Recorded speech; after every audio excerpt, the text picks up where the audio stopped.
Bonjour, je me présente, Tommy Oliveira. Je suis agent de développement pour la formation professionnelle de la Commission scolaire Marie-Victorin.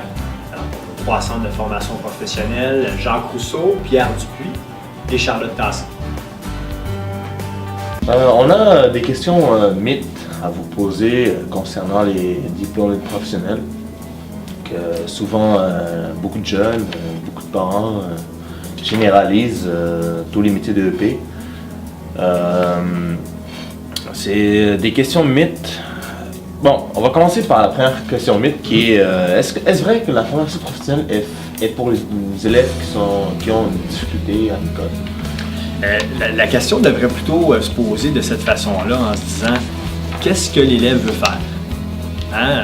Un élève qui réussit très bien à l'école, qui a une moyenne de 80-90% et qui décide d'être électricien, la formation qu'il doit suivre, c'est un diplôme d'études professionnelles. Alors la question devrait plutôt être celle-ci, elle devrait être qu'est-ce que tu veux faire plus tard? Si l'élève mentionne qu'il veut être policier, alors il existe un diplôme d'études collégiales en technique policière. Par contre, s'il veut être plombier, il existe un diplôme d'études professionnelles en plomberie chauffage. Souvent les gens, j'entends souvent des jeunes dire je veux aller au cégep. Je veux aller au cégep faire quoi? On va au cégep parce qu'on a une raison. On fait un diplôme d'études collégiales pré-universitaire ou on fait un diplôme d'études collégiales techniques de 3 ans qui nous amène directement sur le marché du travail. Alors, la formation professionnelle, c'est pas du tout pour les élèves qui se retrouvent en situation difficile. Au contraire, on a des gens qui reviennent chez nous en formation professionnelle et qui se sont rendus souvent au niveau universitaire et après le niveau universitaire se rendent compte qu'ils ont un besoin de se diriger vers la formation professionnelle. Okay. Est-il difficile de trouver un emploi avec un diplôme professionnel? DEP. Alors, évidemment, je vais dire non à cette question-là, encore une fois. Je vais dire que c'est faux dans le sens que nous, quand on prend l'ensemble de nos programmes de formation professionnelle, nous avons près de 40 programmes chez nous. Et quand on prend l'ensemble de nos programmes de formation professionnelle, à tous les ans, il y a une relance qui se fait. Donc, on relance nos finissants chez nous pour valider avec eux combien de temps ça leur a pris pour se trouver un emploi, quel est le salaire hebdomadaire qu'ils reçoivent. Et on a un taux de placement, un taux en emploi de 88%. Donc, à 88% des gens se trouvent un emploi chez nous après leur diplôme professionnel. A-t-on plus de chances de trouver un emploi avec un DEC, une technique collégiale, qu'un diplôme d'études professionnelles qui est élevé? À cette question-là, je vais plutôt répondre, sans dire faux ou sans dire vrai, je vais plutôt répondre l'importance justement de faire un DEP ou un DEC technique de 3 ans. Ce qu'il faut comprendre, c'est que quand on va au secondaire, le premier diplôme à obtenir, c'est le diplôme d'études secondaires. C'est le diplôme qu'on encourage à obtenir. Par la suite, souvent, bien des jeunes décident soit d'aller faire un diplôme d'études collégiales pré-universitaire en se cherchant encore, en ne sachant pas trop quoi faire plus tard. Donc l'importance de choisir un programme qui a de l'emprise sur le marché du travail. Quelqu'un qui fait un DEC technique en éducation spécialisée a une emprise sur le marché du travail, c'est-à-dire qu'il est éducateur spécialisé. Il y a des ouvertures d'emploi justement offertes pour ces gens-là. Même chose pour quelqu'un qui fait un DEP.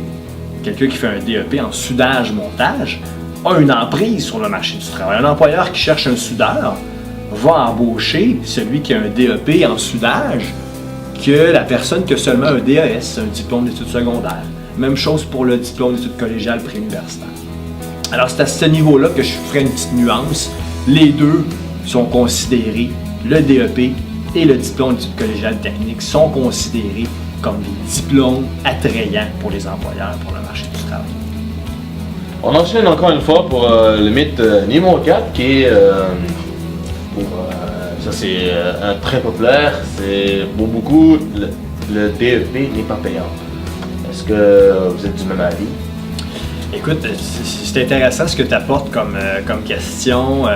Évidemment, encore une fois, je l'ai mentionné tantôt au niveau d'une relance qu'on fait au niveau des différents diplômés chez nous. À la Commission scolaire Marie-Victorin, pour l'ensemble de nos programmes de formation professionnelle, on a une moyenne hebdomadaire de salaire qui tourne autour de 640 $ par semaine. Alors, quand on prend tous nos programmes, le salaire est de 640 $. Maintenant, j'aimerais apporter autre chose à cette question-là, c'est que quand on choisit quelque chose, un métier, on ne le choisit pas pour le salaire. On le choisit parce qu'on aime ce qu'on fait avant. Okay? C'est ce qui va nous permettre de se lever à tous les matins et puis d'aller décider d'aller travailler. Puis d'autant plus que nous sommes en pleine opération 1er mars actuellement. Il y a beaucoup d'élèves qui s'inscrivent avant le 1er mars, que ce soit en formation professionnelle, collégiale, peu importe. Et il y a un petit reportage qui est sorti, un mini palmarès 2013 qui est ressorti, et justement dans lequel on retrouve plusieurs programmes de formation professionnelle avec un salaire beaucoup plus élevé des fois que certains programmes universitaires. Okay? Je vous en nomme un programme en particulier qui est exceptionnel. Quelqu'un qui va faire un diplôme d'études professionnelles en conduite de grue. Le salaire hebdomadaire brut est de 1 600 $ par semaine.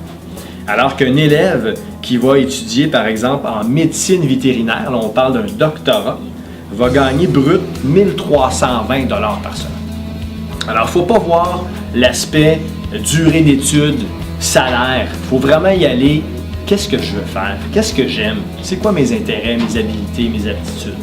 Par la suite, là, on trouve une passion, puis on est heureux dans notre travail à ce moment-là. Est-ce vrai qu'un DEP est pour ceux qui ne sont pas motivés et qui n'ont pas d'ambition aux études? Très intéressant comme question. Je vais dire non, évidemment, encore une fois, à cette question-là, dans le sens que le diplôme d'études professionnelles, souvent, il faudrait le voir comme un premier diplôme. Un premier diplôme qui n'empêche pas quelqu'un de se rendre plus loin au niveau des études. On enchaîne pour la dernière question, dernier mythe, qui est comment peut-on faire changer l'avis, l'opinion des parents, beaucoup de jeunes vis-à-vis les diplômes d'études professionnelles? C'est important de le faire, d'une part. Depuis, mon Dieu, une cinquantaine d'années, les gens ont une mauvaise opinion de la formation professionnelle. Il existait auparavant les cours de formation professionnelle courts, professionnels longs, et depuis un certain temps, il y a pas loin de 143 programmes de formation professionnelle à travers le Québec. Alors, on est plusieurs à pouvoir jouer ce rôle-là. Vous pouvez jouer ce rôle-là de changer la mentalité des gens. Il y a des organisations, il y a des tables qui travaillent sur la valorisation de la formation professionnelle. C'est un peu mon travail d'être présent à des soirées de parents afin de les informer. Des fois, c'est juste un manque d'information. Simplement un manque d'information et d'être à l'écoute aussi de leurs enfants. Qu'est-ce qu'ils veulent faire? C'est quoi leur intérêt? Ils ont peut-être un intérêt d'aller en formation professionnelle, mais que pour eux, ils pensent encore que la voie privilégiée est la voie universitaire. Il y a des enseignants également qu'il faut changer leur opinion. Hein, les enseignants côtoient des élèves, donc ils ont un rôle également à jouer, à encourager les élèves à compléter leur diplôme d'études secondaires, mais à apprendre à se connaître, à se découvrir, à développer là, des intérêts pour ensuite de ça là, se diriger soit vers un programme de formation professionnelle, soit vers un programme de formation collégiale. Alors, on est tous un peu à jouer, on a tous un rôle à jouer dans ce volet-là d'informer et de valoriser la formation professionnelle.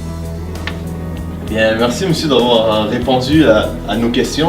Vous avez éclairci beaucoup de mythes, vous avez aidé beaucoup de monde qui pensent à aller à DEP, mais qui ont été victimes de préjugés. Alors, merci beaucoup. Ça fait plaisir. En terminant, je vous encourage évidemment à participer à nos différentes activités.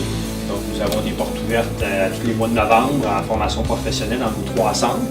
Et il y a possibilité également d'être élève d'un jour dans tous nos programmes là, afin de clarifier, de venir découvrir là, si un programme là, convient à ce moment-là à l'élève. Plaisir. Merci. Alors, on se retrouve présentement dans le centre de documentation du Centre d'éducation des adultes Antoine Brossard, où on retrouve l'ensemble des programmes de formation professionnelle de la Commission scolaire Marie-Victorin, d'autres programmes offerts également en Montérégie. Alors, les jeunes du centre ont la possibilité de rencontrer Mme Guylaine Dubuc. Il y a également Mme Monique Letiec, qui est conseillère d'orientation ici au centre. Alors, voilà. Et la persévérance scolaire, pour moi, c'est de donner la chance à chaque élève de réussir à sa façon. Hein? Tout le monde réussit à sa façon dans la vie. que ce soit par des études universitaires, des études collégiales, des études en formation professionnelle. L'important, comme je le mentionne depuis le début de l'entrevue, c'est de faire quelque chose qu'on aime avant tout. Et je ne cacherai pas que la formation professionnelle est un moyen justement pour encourager les jeunes ou adultes à découvrir des programmes fort intéressants afin de persévérer et d'avoir une première qualification là, pour répondre au marché du travail.